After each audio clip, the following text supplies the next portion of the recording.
Notre deuxième sujet, c'est le Mali. Le M5 RFP avait mené pendant des semaines une fronde sans précédent contre le président Ibrahim Boubacar Keïta avant que celui-ci ne soit renversé par de jeunes officiers. Le 18 août dernier, le M5 RFP avait salué le putsch, estimant que les militaires ont parachevé sa lutte.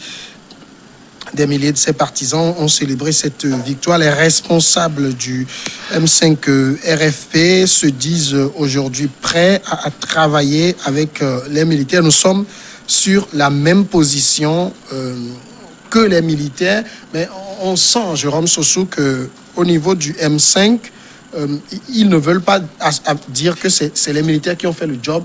C'est que pour eux, nous avons fait le gros lot. Les militaires sont venus juste parachever. Oui, dans un autre pays, les militaires vont plutôt les massacrer. Et maintenant, si les militaires ne l'ont pas massacré, cela veut dire qu'ils se sont complétés. Ils se sont complétés. Mais si la population, du moins ce qui a placé l'homme religieux Mahmoud Dicko à la tête, je ne pense pas que les militaires pouvaient quand même se lever et aujourd'hui vont se dire qu'ils ont déposé Ibeka. Donc je crois que ce sont les populations qui en un premier temps ont fait le travail. Ils ont fait le boulot jusqu'à un moment donné et comme on connaît le pays, là, sa situation sécuritaire et tout. Ça peut-être a fait peur aux militaires s'ils n'interviennent pas dans le jeu. Et donc, c'est à mon avis, les militaires sont intervenus juste pour quand même calmer la situation et préserver la sécurité, du moins, de leur territoire. Et donc, je suis d'accord que les deux entités fondamentalement devaient travailler ensemble pour quand même préserver cette sécurité, pour préserver, pour garantir un avenir meilleur à ce pays-là. Si au cas où, je crois que la population n'a pas encore dit son dernier mot. Elle attend de comment comment les militaires vont gérer la suite du boulot qu'ils ont fait. Et donc, je crois qu'ils sont obligés de travailler ensemble jusqu'à la fin de régler complètement les problèmes. Si je suis d'accord, j'ai même félicité les militaires qui disent que de toute façon, ils ne vont pas s'accaparer du pouvoir. Ils sont en train de faire un travail de fond pour après tout remettre le pouvoir aux civils. Ils ont même dit à la CEDEAO, je suivais le porte-parole des militaires qui disait que les sanctions que la CEDEAO est en train de prendre ne vont pas fondamentalement agir sur les acteurs même, que ce sont les populations qui vont subir ces sanctions-là. Donc, il faudrait mieux que la CEDEAO lève ces sanctions-là. Je suis également d'accord de la façon dont les militaires collaborent aujourd'hui avec les leaders religieux qui ont tenu le mouvement jusqu'à maintenant. Toujours est-il qu'ils se disent cette vérité et qu'à la fin, qu'on ne dise pas que les militants ont changé de manière de position, ils sont accaparés du pouvoir et que cela va encore créer d'autres situations, d'autres tensions dans le pays et qui va faire en sorte que le Mali ne connaît jamais la paix. Donc moi je crois que avec la détermination de la population, avec la détermination de ces hommes religieux à qui d'ailleurs on a de grands respects dans le pays, je crois que ça va aller de bon temps.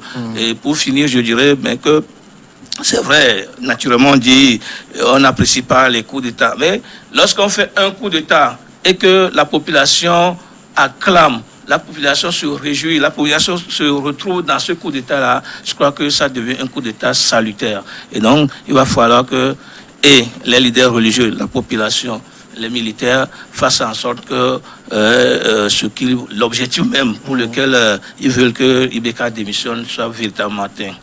Alors, on peut dire que c'est quand même une bonne chose que le mouvement du 5 juin et les militaires puissent avoir des convergences de vues. Oui, si c'est vraiment le cas. Donc, d'abord, c'est un coup d'État et il faut condamner ce coup d'État et c'est déplorable que le Mali en arrive là parce que si le coup d'État pouvait régler les problèmes dans une démocratie, je crois que le Mali a déjà expérimenté. C'est le 4e. Ce coup d'État. Et il faut quand même que ça cesse en Afrique. Vouloir peut-être vouloir imaginer ou bien imaginer que c'est le coup d'État. C'est les coups d'État qui puissent régler les problèmes en Afrique. Ce n'est pas une bonne idée. Alors, ces coups d'État, les militaires doivent rester dans les casernes. Si nous avons choisi la démocratie, faisons la démocratie. Et l'un des principes fondamentaux, on ne va jamais cesser de le répéter, de la démocratie, c'est les élections. Oui. Et pour venir au pouvoir, il faut passer par les élections. Et lorsqu'il y a des problèmes dans un pays de démocratie, ça se règle autrement que par les militaires qui sortent de leur caserne pour aller déposer un président de la République démocratiquement élu. Ceci dit, par rapport à la déclaration des militants, des responsables du M5, je pense que peut-être qu'il y a quelque part une sorte d'intention de récupération. Il y a eu des manifestations. Les manifestations n'ont pas abouti. Les responsables du M5 n'ont pas appelé les militaires à faire un coup d'État. Ceux qui ont fait le coup d'État, ils sont aussi responsables de leur acte. Maintenant, si les objectifs des deux entités, M5 et les militaires, se retrouvent quelque part, c'est le départ du président de la République. Ce qui a été fait. Et maintenant, il faut... et c'est l'avenir qui compte. Comment faire maintenant pour organiser l'État du Mali? Ils disent qu'ils s'attendent. Moi, je ne dirais pas tout de suite qu'il y a entente entre les militaires et les responsables politiques. J'ai entendu un responsable du M5 déclarer aujourd'hui que ils sont les principaux, avec les militaires, ils sont les principaux acteurs. Et cette manière de parler, c'est comme ils veulent écarter aussi certaines entités dont la mouvance présidentielle sortante, si je peux parler ainsi. Parce que les militaires ont pris langue avec ces derniers. Bien sûr, les militaires consultent tout le monde, toutes les entités, toutes les structures sont consultées, mais les responsables du M5 doivent aussi se calmer et penser maintenant ensemble, y compris avec les militaires et avec toutes les couches du Mali, penser comment résoudre ce problème. C'est un problème qui est actuellement en cours au Mali. Je le dis parce que, et je l'ai dit tantôt, que je ne crois pas, je ne suis pas sûr qu'il y a entente, comme ils le disent, parce qu'ils ne sont pas encore attendus sur la durée de la transition. Les militaires avaient au départ proposé 3 ans. Maintenant, ils sont sur 2 ans. Ils n'ont jamais proposé 3 ans. C'est ce qu'on a écouté quand même. Ouais, que c'est les médias qui avancent là. Voilà, les médias, bon, eux aussi, c'est par eux que nous apprenons aussi des informations et qui sont à vérifier. Si eux, ils demandent ça, alors là. Donc, ils sont maintenant, on est sûr que c'est 2 ans qu'ils proposent, alors que pour la CEDEAO, c'est tout au plus 1 an, 7 mois à 12 mois, un an tout au plus. Donc on verra. Maintenant, il y a à part la durée de la transition, il y a aussi celui qui va conduire cette transition. Est-ce les militaires ou les civils? C'est aussi un problème. C'est aussi un sujet à débattre et il faut trouver aussi une solution pour ça. Donc je dis qu'il y a beaucoup de problèmes, il y a beaucoup de sujets à débattre. Et le mieux, c'est que tout le monde se calme, surtout les responsables du M5 qui ne s'accaparent pas ce coup d'État perpétré par les militaires. Mais on sait, nous tous, nous savons déjà que la présidence de Ibeka est derrière nous. Et il faut maintenant penser à comment faire pour que le Mali soit résolument engagé sur la voie de la démocratie. Parce qu'en 2012, c'est ce qu'ils avaient promis. Oui, Il restait quelques mois pour ATT pour partir. Ils ont fait un coup d'État, les gens ont acclamé. Mais si aujourd'hui on revient encore à un coup d'État, ça veut dire que les coups d'État ne peuvent pas résoudre les problèmes, surtout au Mali. Alors, dire aujourd'hui, quand le M5 dit que nous sommes sur les mêmes positions que les militaires, quelle est cette position? Parce qu'ils ont discuté pendant 3 jours avec la CEDEAO, rien n'a filtré. On ne s'entend pas sur qui va conduire la transition, on ne s'entend pas sur la durée de la transition. Finalement, c'est quoi cette position? Non, peut-être le départ de Ibeka. Lui, il est déjà parti. Oui, donc... mais si la position, en tout cas, s'il faut l'imaginer, ça devrait être le départ de Ibeka. Ouais. Maintenant, peut-être que le mouvement M5 et la junte militaire se disent beaucoup de choses qu'ils ne veulent pas encore mettre à la connaissance de l'opinion nationale et internationale. Donc on attend de voir. Mais ce que moi je dis, et j'ai toujours envie de le répéter, est que les coups d'État deviendront quand même une évidence. Parce que si on a lu quelqu'un au pouvoir qui, à un moment donné, fait coup d'État constitutionnel, cela veut dire qu'il devait avoir aussi un autre coup d'État. Des gens qui, en réalité, devaient partir après 2 mandats. En démocratie, on ne peut pas légitimer les coups d'État non plus. C'est pourquoi je dis que... Il ne vous échappe pas que ce que vous appelez coup d'État constitutionnel, c'est-à-dire le fait que les gens retouchent à la Constitution, oui. Je veux dire, c'est légal. Non, mais de toute façon, quelqu'un qui taille la Constitution qui toilette la Constitution à sa taille, qui devait être normalement parti après deux mandats, oui. 2 mandats de 5 ans, peut-être, ça fait 10 ans, et à l'approche de la fin de ce mandat, comment appelle-t-on? On trouve des alibis, on fait le toilettage de la Constitution, on taille cette Constitution-là, et puis on a tendance d'exclure même certains, comme quoi, le jeu soit libre pour eux, et des gens vont au 3e mandat, et 4e mandat, et ces 3e, 4e mandat constituent toujours des problèmes, dans ce pays-là. Et donc, c'est pour ça que je dis que, en réalité, on dit, vous faites 2 mandats, les 2 mandats, vous partez. Moi, je crois que les coups d'État aussi, là, trouvent leur source dans ces toilettages réguliers des constitutions dans les pays. Des gens qui ont ambition de mourir au pouvoir, des gens qui ne veulent jamais quitter le pouvoir. Arrivé à la fin, au terme de leur 2e mandat, ils trouvent des alibis, ils trouvent des moyens, ils toilettent et la taille à leur manière, et puis excluent d'autres. Comme par exemple au Togo, on a toiletté à plusieurs reprises la Constitution. M. Faure-Gnassigui a été un 3e mandat. Maintenant, il est à son 4e mandat avec beaucoup de difficultés que nous connaissons actuellement sur le terrain. On voit en Côte d'Ivoire, par exemple, M. Alassane Ouattara qui a refusé de se voir exclu par le passé, aujourd'hui qui exclut tout le monde, ses adversaires potentiels, et qui veut se tailler la part du lion. On voit en Guinée équatoriale là-bas, le vieux qui ne veut jamais quitter, qui ne veut jamais lâcher le pouvoir. Qu'est-ce que vous voulez que des gens fassent?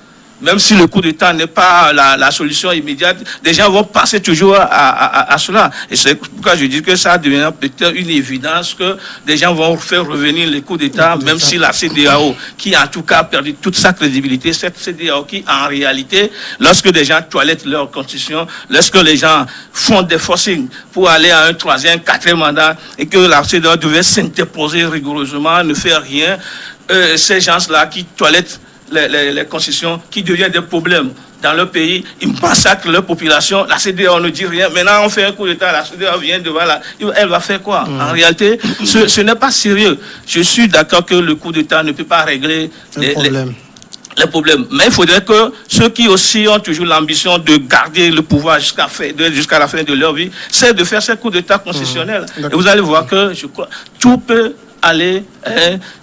tout peut aller. La population veut que... D'ailleurs, ils font tout ça là. La population toujours dans la misère, dans la pauvreté. Regardez tout ce que... Ça peut quand même exciter des gens. Ça peut révolter des gens à aller à ces coups d'État là. Alors, aujourd'hui, les questions essentielles au niveau du Mali donc, concernent la transition qui va s'ouvrir de toute façon.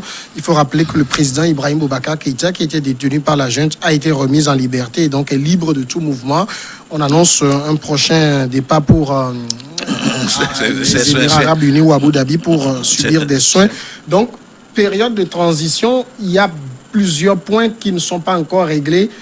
Quand le M5 dit nous sommes sur les mêmes positions que les militaires, ça peut être quelque chose de positif pour trouver des réponses aux questions qui se posent. Mais s'ils sont vraiment sur la même position, mais c'est déjà bon. Bon, mais ce qui est sûr, c'est qu'il y aura toujours des discussions et au niveau de la durée du mandat et surtout durée de la transition et surtout celui qui va diriger la transition. Je ne pense pas que le M5 qui avait commencé ces manifestations avait pour objectif de faire venir un militaire au pouvoir. Non. Et je crois qu'il n'avait pas l'intention, et même si ce n'était pas une intention légale, de faire partir Ibeka du pouvoir et d'installer un militaire. Non. Et les militaires aussi, je ne pense pas qu'ils ont fait coup d'État actuellement pour faire, dans leur intention, amener un civil au pouvoir. Ça aussi, c'est difficile. Les militaires, souvent, quand ils font de ces coups d'État, ils veulent diriger eux-mêmes la transition parce qu'ils se disent investis d'une mission de pouvoir régler les problèmes de l'heure pour lesquels ils ont fait le coup d'État. Donc c'est à ce niveau qu'il y aura quand même des difficultés. Parce que si peut-être le M5 n'est pas la seule entité au Mali, d'autres peuvent vouloir qu'un civil soit au pouvoir. Le M5, on ne sait pas encore sa position par rapport à celui qui sera au pouvoir. Est-ce qu'il est d'accord que les militaires conduisent la transition ou bien que ce soit un civil? On ne sait pas. Donc, toute la difficulté se trouve à ce niveau. Mais on attend de voir. Ils sont en discussion, ils se concertent chaque fois. Et je crois que ils vont arriver à trouver un terrain d'entente pour pouvoir conduire cette transition. Parce que, quoi qu'on le dise, le peuple malien les attend, les regarde et les observe. Oui, vous savez, moi j'ai suivi un peu les premiers dirigeants de M5. Il y a l'imam Diko qui dit qu'il a en tout cas achevé sa mission, qui va se retourner dans sa mosquée. Et le second qui l'a appuyé disait que bon, ils ont fini en tout cas pour l'heure, mais ils ne vont pas dormir sur les lauriers, ils vont quand même se constituer un peuple de veille pour voir comment est-ce que la situation va se gérer. Donc moi, si je prends cette déclaration, je me dis que de toute façon, ils se sont mis d'accord sur un certain nombre de choses. Et si vous entendez, vous écoutez également les militaires dire qu'ils sont en train de consulter toutes les entités sociales du pays, la société civile, les politiques. Qu'est-ce qu'ils ont fait d'intéressant? Ils n'ont écarté personne, y compris le parti d'Ibeka. Tout à fait, tout à fait. Et donc moi je crois que ce serait de bonne guerre si véritablement tous les acteurs s'entendent sur... C'est pour ça que je me dis que peut-être la déclaration faite par le MC, nous sommes sur la même position. C'est-à-dire qu'il y a des choses qui se disent entre eux, il y a des déclarations. Ils se donnent peut-être de confiance pour que à la suite qu'on ne dise pas que bon, ils ont fait tout ça pour ça. Et donc pour moi, je crois sincèrement que les militaires ne vont pas vouloir être gourmands pour s'accaparer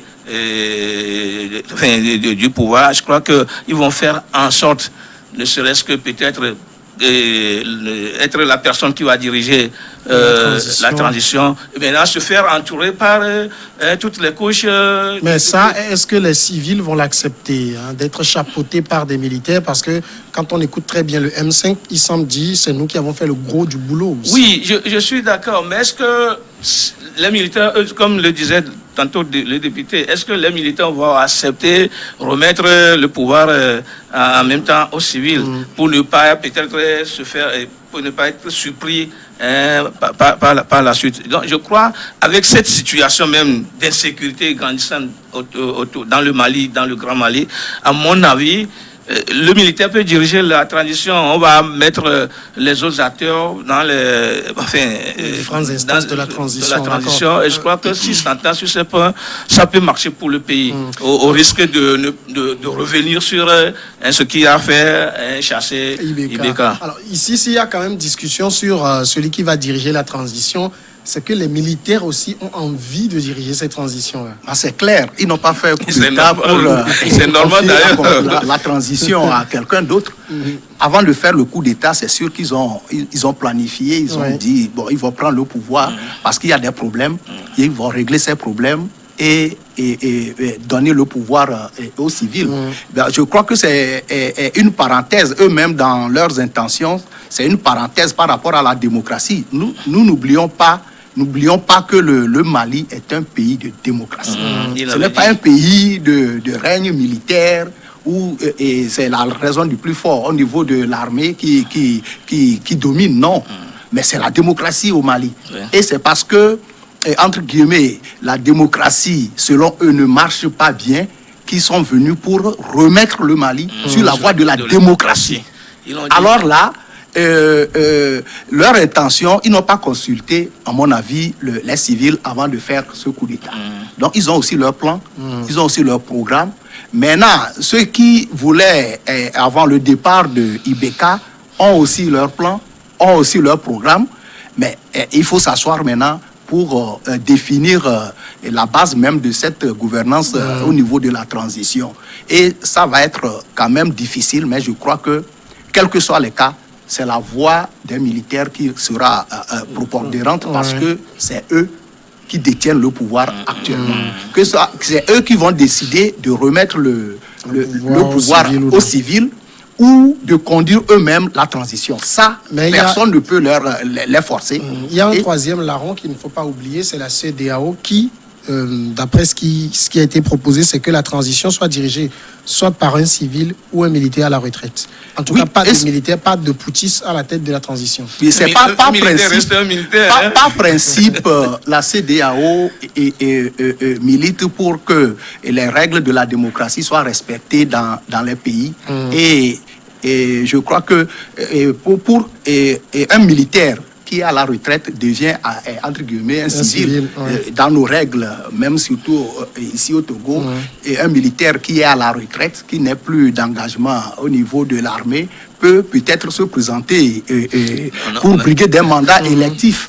C'est comme ça, je crois qu'au Mali aussi, c'est la même chose, et c'est la même chose dans beaucoup de pays de la sous-région, de la CEDEAO. C'est pourquoi la CEDEAO dit c'est carrément un civil ou un militaire à la retraite, que ça ne soit pas des militaires en fonction. Eux aussi, ils ont évoqué leur principe, la suggestion faite au peuple malien, et à mon avis, il appartient au peuple malien, les militaires, les civils et toutes les composantes de cette nation du Mali de se retrouver. Et la CEDEAO ne va intervenir soit en médiation ou par autre voie que s'il y a des problèmes. Mais si les gens s'attendent au niveau de la transition, pour conduire la transition dans le calme et tout en respectant les principes au niveau du Mali, je crois qu'on n'aura pas besoin trop de l'intervention de la CEDEAO. Mais il y a des craintes pour que les militaires prennent la transition parce que généralement ils viennent, ils disent qu'on veut rétablir la démocratie, on veut rétablir l'ordre. Après, ils prennent goût. Surtout que ceux-ci sont très jeunes. Oui, ben, c'est des jeunes officiers qui ont osé. Non, moi je ne crois pas que ils vont quand même ravaler leur salive par rapport à tout ce qu'ils avaient dit à la population, tout ce qu'ils disent aux acteurs politiques et tout ce qu'ils ont dit à la CEDEAO. Je ne pense pas que cette junte de jeunes militaires va va vouloir quand même ravaler sa salive pour se salir l'image. Je ne le crois pas. Donc c'est vrai que généralement, c'est comme ça que ça débute tout doucement et à un moment donné, on prend goût, on refuse, on devient plus dictateur que le dictateur qu'on a chassé. Mais Ibeka n'est pas dictateur. non, mais je donne un exemple global par rapport à Ibeka. Et donc, bon, je ne suis pas trop sûr que ça va se terminer comme ça. Parce que, d'abord, comme je le disais tantôt, la population est encore sur ses gardes. Oui. Et l'imam Diko et tout son Bataclan qui l'entoure se constitue un peu plus de veille. Les militants ne vont pas oser, quand même, ils ne vont pas risquer à faire ce genre de trucs. Moi, ce que je souhaite, c'est que, c'est vrai, la CEDEAO a proposé un ancien militaire ou un militaire à la retraite, mais l'ancien militaire est toujours militaire, puisque quand il vient au pouvoir, il devient le chef suprême des armées. Donc moi, si c'est cela, je souhaiterais même qu'on donne que comment appelle-t-on, la jeunesse garde le pouvoir, qui se fasse entourer des gens trop solides pour conduire la transition et par la suite organiser les élections, remettre les institutions en place et remettre le pouvoir aux civils. C'est mieux que de trouver un ancien militaire, peut-être une pure, comment appelle-t-on, et de l'ancienne armée, un pur produit de l'ancienne armée qui va s'interposer pour revenir avec la dictature pure et simple. Je ne crois pas qu'on laisse les jeunes là garder le pouvoir. Je crois que ça va pas durer. Moi, 2 ans même, c'est trop. Pour moi, les 2 ans là, c'est aussi entre ce que la CEDEAO propose, 7 mois ou plus 1 an, ça peut suffire à réorganiser tout. Si l'intention est de remettre les choses en place et permettre au Mali de se relancer sur le plan de démocratie, ce serait aussi bien. Qui nous mène à la grande pause et c'est après le journal qu'on sera à nouveau ensemble pour continuer cette fois avec la Côte d'Ivoire.